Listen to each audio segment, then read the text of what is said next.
আমি আব্দুল সালাম লিটন মোল্লা। আমরা আছি পটুয়াখালী জেলার খেউপাড়া উপজেলা লালু ইউনিয়নের নাওপাড়ায়। আমি তরমুজ চাষ করছি জমি লিজ নিয়া।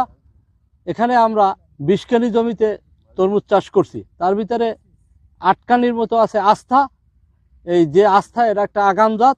এটা আমি লাভবান বেশি হয়েছি, 52 লক্ষ টাকা বেচছি 8.5 কানি জায়গায়, যেটা আমার 16 লাখ টাকা খরচ হয়েছে।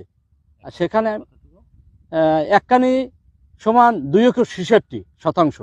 আস্থা ছাড়া অন্যান্য জাত চাষ করছি, কিন্তু ওটার ফলন একটু পরে আসবে। আস্থা তো আগাম আসছে, ওটা আসতে আরো 15 দিন।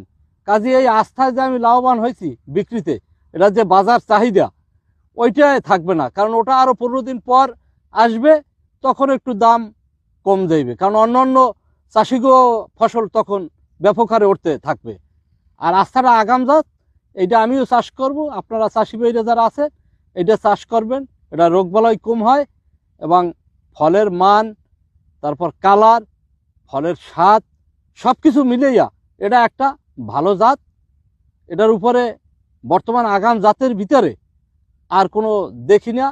এবং এটা আরও একটা সুবিধা আছে, একটা লবণ সহিষ্ণু জাত, যেটা আমাদের এই দক্ষিণ বেল্টে এইটার জন্য উপযোগী একটা চা।